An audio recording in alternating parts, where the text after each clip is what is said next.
8 میں ارشاد فرماتا ہے یقولون لئن رجعنا الى المدینة لیخرجن الاعز منها الاذل وللہ العزۃ ولرسولہ وللمؤمنین ولکن المنافقین لا یعلمون۔ فرماتا ہے اللہ تبارک و تعالیٰ وہ کہتے ہیں قسم ہے اگر ہم مدینے کی طرف لوٹ کر گئے تو ضرور جو بڑی عزت والا ہے وہ اس میں سے نہایت ذلت والے کو نکال دے گا، حالانکہ عزت تو اللہ اور اس کے رسول اور مسلمانوں ہی کے لیے ہے مگر منافقوں کو معلوم نہیں۔ یہ گفتگو جو ہے منافق کہتے تھے کہ اگر ہم غزوہ سے فارغ ہو کر مدینے کو لوٹ گئے تو ضرور بڑی عزت والا وہ اس میں نہایت ذلت والے کو نکال دے گا، اور منافقوں کی اس سے مراد کیا ہوتی تھی والعیاذ باللہ تعالیٰ، وہ یہ کہتے تھے کہ ہم عزت والے ہیں اور مسلمان جو ہیں یہ ذلت والے ہیں۔ تو اللہ تبارک و تعالیٰ نے ان کا رد کرتے ہوئے ارشاد فرمایا کہ عزت تو اللہ کے لیے ہے اور اس کے رسول کے لیے ہے اور ایمان والوں کے لیے ہے، لیکن منافقوں کو اس بات کا علم نہیں ہے۔ اور سب سے جو بڑا منافق تھا اسلام میں، یعنی سید عالم صلی اللہ تعالیٰ علیہ وسلم کے دور مبارک میں جو بہت گندا اور گھٹیا منافق تھا وہ عبداللہ بن ابی تھا۔ اب اس کا جو بیٹا ہے اس کا نام بھی عبداللہ ہے، اور وہ بڑا ہی پکا سچا عاشق رسول اور سرکار صلی اللہ تعالیٰ علیہ وسلم کا چاہنے والا اور مر مٹنے والا تھا۔ تو جب جنگ سے واپسی ہوئی تو یہ مدینے کے باہر تلوار لے کے کھڑا ہو گیا، اور جب اس نے دیکھا کہ میرا باپ آ رہا ہے عبداللہ بن ابی، تو اس نے کہا اس وقت تک تو مدینے میں داخل نہیں ہو سکتا جب تک تو زبان سے نہیں کہے گا کہ میں ذلیل و خوار ہوں اور مصطفیٰ کریم صلی اللہ تعالیٰ علیہ وسلم عزت دار ہے۔ تو اب مرتا کیا نہ کرتا، یہ کافی دیر ضد کے بعد مجبوراً اس نے کہا کہ ہاں میں ذلیل و خوار ہوں، میں گندا ہوں، اور مصطفیٰ کریم صلی اللہ تعالیٰ علیہ وسلم جو ہیں وہ عزت دار ہیں۔ آخر کار یہ کہا اور یوں یہ مدینے میں داخل ہو سکا، اور اس آیت مبارکہ کے نازل ہونے کے بعد عبداللہ بن ابی منافق تھا، یہ حالت نفاق میں ذلیل و خوار ہو کر مر گیا۔ اب یہاں پر اللہ تبارک و تعالیٰ نے فرمایا وَلِلَّهِ الْعِزَّةُ وَلِرَسُولِهِ وَلِلْمُؤْمِنِينَ، عزت اللہ کے لیے اور اس کے رسول کے لیے اور مومنوں کے لیے ہے۔ تو یہاں 4 مسئلے معلوم ہوتے ہیں ہمیں۔ ایک، ہر مومن عزت والا ہے، کسی بھی قوم کو ذلیل اور کمین کہنا حرام ہے۔ ہمارے معاشرے میں ایک خرابی یہ بھی ہے کہ اصل میں وفا ہے، اصل میں خطا نہیں، اور کم نسل میں وفا نہیں۔ یہ انتہائی جاہل قسم کے کسی آدمی کا مقولہ ہے، اس نے بے وقوفی کی انتہا کر دی ہے۔ اصل ایمان ہے، مومن ہے، ایمان والا ہے، بھلے جتنا بھی بڑا گناہ گار ہو، وہ اصیل ہے، وہ ٹھیک ہے۔ اور جو کم نسل ہے وہ کمی پولی، یہ جو ہمارے جو مختلف پیشوں کے ساتھ منسلک لوگ ہیں ان کو کمی کہتے ہیں۔ اس سے مراد یہ لیتے ہیں کہ یہ جو کمی پیشی ہوتے ہیں، یہ جو کمی جناب وہ کام وغیرہ کرنے والے ہوتے ہیں، ان کو کہا جاتا ہے کہ جناب ان میں کوئی وفا نہیں ہوتی، یہ جناب وہ ایسے لوگ ہوتے ہیں۔ انتہائی غلط ہے۔ ایمان والا عزت دار ہے، ایمان والا اصیل ہے، اور جو ایمان سے ہٹ گیا، نفاق میں آ گیا، دین سے چلا گیا، وہ کم نسل ہے، اس کے بارے میں یہ بات کہی جا سکتی ہے کہ اس کے اندر کوئی وفا نہیں ہے۔ کیوں؟ کیونکہ اس کے اندر بے وفائی کا بہت بڑا اور گندا عنصر یہ ہے کہ یہ اللہ اور اس کے رسول کا نافرمان ہے۔ اس سے بڑی بے وفائی اور اس سے بڑی جناب وہ گھٹیا علامت کوئی ہو نہیں سکتی۔ دوسری بات، مومن کی عزت ایمان اور نیک اعمال سے ہے، روپیہ پیسہ سے نہیں ہے۔ اگر کوئی شخص ہے، ایمان والا ہے، وہ بھلے کچھ اس کے پاس پیسے نہیں ہے، وہ غریب ہے، جناب اللہ تبارک و تعالیٰ نے کتنی عزتیں بیان فرمائی ہیں فقراء کی، کتنے ان کے جناب مقام و مرتبے بیان فرمائے۔ سید عالم صلی اللہ تعالیٰ علیہ وسلم نے فرمایا، ایک اور روایت میں فرمایا کہ جو مسکین ہے وہ جنت میں داخل ہو جائے گا اس حال میں کہ جو مالدار ہے وہ حساب دینے کے چکر میں پھنسا ہوا ہوگا۔ تو یہ ضروری ہے اس چیز کا خیال رکھا جائے۔ چوتھا مسئلہ یہ معلوم ہوا کہ مومن کی عزت دائمی ہے، فانی نہیں، اسی لیے مومن کی لاش اور اس کی قبر کی بھی عزت کی جاتی ہے۔ کسی نے کیا خوب کہا کہ جب اس سے جناب کسی ہندو کا ہوا کہ مکالمہ ہوا کہ ہم لوگ جلا دیتے ہیں اور تم لوگ جناب وہ قبر میں ڈال دیتے ہو، بولا ہاں خزانہ ہمیشہ ہی چھپایا جاتا ہے اور کچرا جو ہوتا ہے وہ جلایا جاتا ہے۔ تو یہ حقیقت ہے کہ ایمان والا خزانہ ہے، یہ اللہ اور اس کے رسول کا محبوب بندہ ہے۔ اب اس کے ساتھ جو بھی معاملہ ہوگا اللہ تبارک و تعالیٰ فرما رہا ہے منہا خلقناکم وفیہا نعیدکم ومنہا نخرجکم تارۃ اخری، ہم نے تمہیں اسی مٹی سے پیدا کیا ہے، اسی میں دوبارہ داخل کریں گے، ومنہا نخرجکم تارۃ اخری، پھر ہم اسی میں سے دوبارہ تمہیں اٹھائیں گے بھی سے۔ تو ایمان والا جو ہے وہ عزت دار ہے، وہ قیمتی آدمی ہے۔ چوتھی بات، جو مومن کو ذلیل سمجھے وہ اللہ کے نزدیک ذلیل ہے۔ غریب مسکین مومن عزت والا ہے، جبکہ مالدار کافر بدتر ہے، اس کے اندر کوئی وہ نہیں ہے۔ اب ذرا ہم جو منافق بار بار ہمارے معاشرے میں لوگ کہتے رہتے ہیں، منافق جو ہے اس دور میں کسی شخص کو ڈائریکٹ اور اسپیسیفک کہنا کہ یہ بندہ منافق ہے، اور اسے مراد منافق بے ایمان کافر لینا یہ جائز نہیں ہے۔ کسی بھی مسلمان کو اسلام کے تشریف لانے کے بعد سید عالم صلی اللہ تعالیٰ علیہ وسلم کی ذات حیات ظاہری میں منافقین موجود تھے، اور سید عالم صلی اللہ تعالیٰ علیہ وسلم نے ان کو آئیڈینٹیفائی بھی کیا کہ یہ منافق ہیں۔ لیکن آپ علیہ السلام کے زمانے اقدس کے چلے جانے کے بعد کسی بھی شخص کو منافق کہنے کی اجازت نہیں ہے، کسی کو منافق نہیں کہا جائے گا۔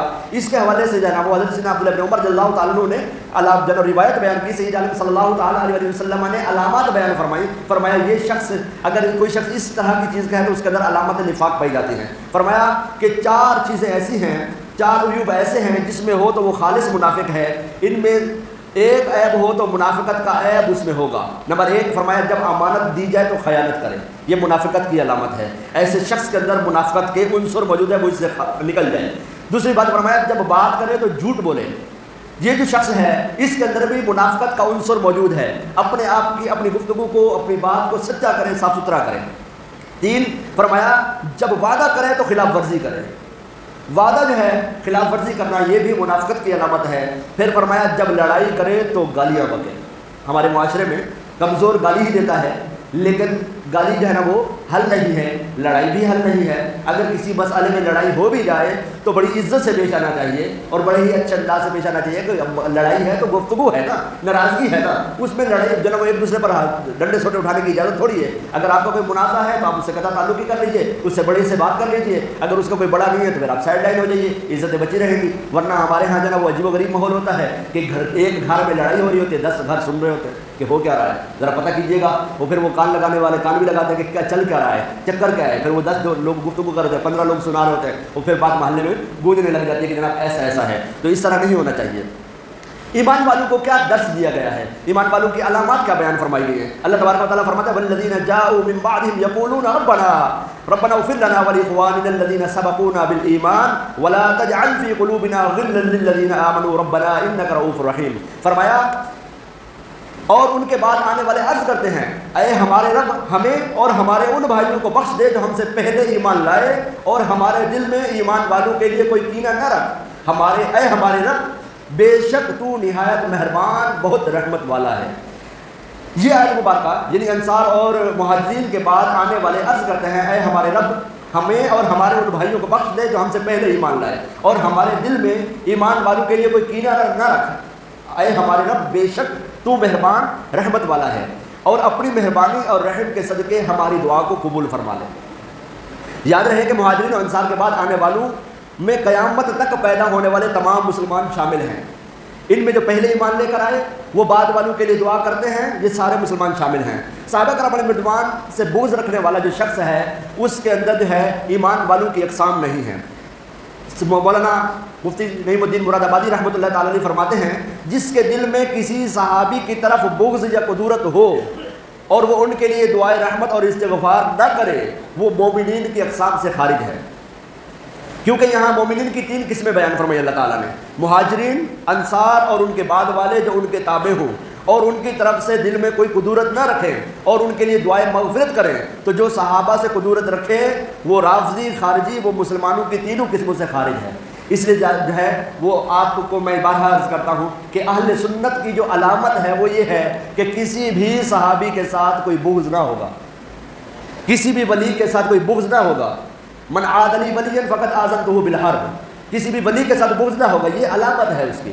مزید فرمایا کہ جو بغض رکھنے کا جو نتیجہ ہے وہ کیا ہے کہ ان مبارک ہستی سے بغض رکھنے کے حوالے سے تو اپنے پیارے حبیب صلی اللہ تعالیٰ علیہ وسلم کی صحبت اختیار کرنے والے جو صحابہ کرام علیہ رضوان ہیں ان کے بارے میں جو اس طرح کی سوچ رکھنا یہ غلط ہے۔ حضرت سیدنا عبداللہ بن مغفل رضی اللہ تعالیٰ عنہ سے روایت ہے، فرماتے ہیں رسول پاک صلی اللہ تعالیٰ علیہ وسلم نے فرمایا میرے صحابہ کے متعلق اللہ سے ڈرو، اللہ سے ڈرو، میرے صحابہ کے بارے میں اللہ سے ڈرو، اللہ سے ڈرو، میرے بعد انہیں نشانہ نہ بناؤ، کیونکہ جس نے ان سے محبت کی میری محبت کی وجہ سے محبت کی، اور جس نے ان سے بغض رکھا مجھ سے بغض رکھنے کی وجہ سے اس سے بغض رکھا، اور جس نے انہیں ستایا اس نے مجھے ستایا، اور جس نے مجھے ستایا اس نے اللہ کو ایذا دی، اور جس نے اللہ کو ایذا دی قریب ہے کہ اللہ اسے پکڑ لے۔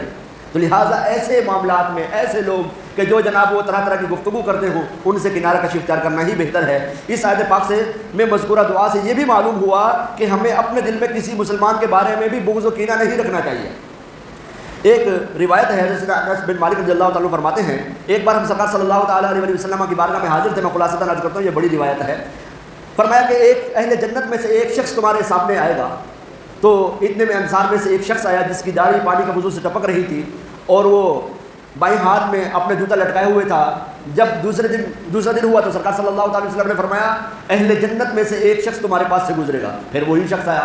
پھر تیسرا دن ہوا، سرکار نے فرمایا اہل جنت میں سے ایک شخص تمہارے پاس سے گزرے گا. پھر بھی وہی تھا. حضرت انس بن مالک فرماتے ہیں مجھے تجسس ہوا، اب میں خلاصہ کر رہا ہوں حدیث مبارکہ کا، مجھے تجسس ہوا کہ یہ ہے کون، اس کا کون سا عمل ہے جس کی وجہ سے سرکار صلی اللہ تعالیٰ علیہ وسلم اس کو یہ فرما رہے ہیں کہ یہ اہل جنت میں سے ہے. آپ فرماتے ہیں کہ میں اس کے پیچھے ہو لیا، اس کے گھر تک گیا. میں نے اس کو یہ کہا کہ میرے باپ سے میری لڑائی ہو گئی ہے اور ان کے ساتھ میری وہ جدائی ہے، تو اگر تم 3 دن کے لیے مجھے رکنے دو تو تمہاری مہربانی ہوگی. فرماتے ہیں کہ میں دن بھر وہ اپنے کام پر مصروف ہوتا نمٹاتا، شام کو پہنچ جاتا.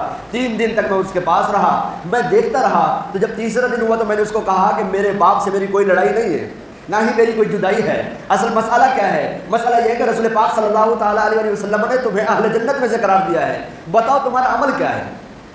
کیونکہ میں نے جو دیکھا ہے وہ تو نارمل عمل تھا، کوئی خاص عمل نہیں تھا کہ جس کو ہم یہ کہیں کہ کوئی الگ عمل ہے. فرمایا کہ میرا عمل تو یہی ہے جو تم دیکھ چکے ہو. ہاں ایک کام یہ ہے کہ میں کسی مسلمان کے بارے میں بغض و کینہ نہیں رکھتا. فرمایا یہی عمل ہے تمہارا جس سے ہم لوگ دور ہیں. یہ آپ نے عاجزی کے الفاظ استعمال فرمائے کہ جس سے ہم لوگ دور ہیں، یعنی یہ عمل ہے تمہارا جس کی وجہ سے سید عالم صلی اللہ تعالیٰ علیہ وسلم نے تمہیں جنتی قرار دیا ہے اور اللہ تبارک و تعالیٰ نے آپ کے لیے جنت مقرر فرما دی ہے. تو یہ بغض و کینہ نہ رکھنا یہ ضروری ہے. والذین جاءوا من بعدہم سے 3 مسئلے معلوم ہوئے. ہر مسلمان کو چاہیے کہ اپنے لیے صرف دعا نہ کرے بلکہ اپنے بزرگوں کے لیے بھی دعا کرے جو ہم کرتے ہیں.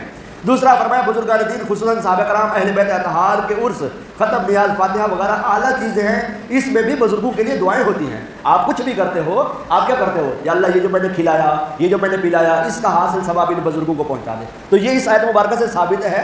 ہر چیز صراحتاً قرآن میں لکھی نہیں ہوتی، دلالتاً ثابت ہوتی ہے، اشارتاً ثابت ہوتی ہے، عبارتاً ثابت ہوتی ہے. یہ 4 طریقے ہیں. کنایتاً ثابت ہوتی ہے. یہ 4 طریقے ہیں قرآن سے دلیل کو پکڑنے کے. یہ علماء کا کام ہے. عوام جہاں جہاں وہ نہیں پہنچ پاتی کیونکہ ان کو پراپر پروسیس سے وہ گزرے ہوئے نہیں ہوتے. تو لہٰذا بزرگان دین کے لیے جو آپ فاتحہ و نیاز وغیرہ کرتے ہو ان کو دعا پہنچانے کے لیے، ان کو اصال ثواب کی غرض سے وہ اس آیت مبارکہ سے ثابت ہے. تیسرا فرمایا مومن کی پہچان یہ ہے کہ تمام صحابہ کرام اور اہل بیت سے اچھی عقیدت رکھے اور ان کے لیے دعائے مغفرت کرے. یہ ضروری ہے. یہ آج ہمارا وہ ٹاپک تھا.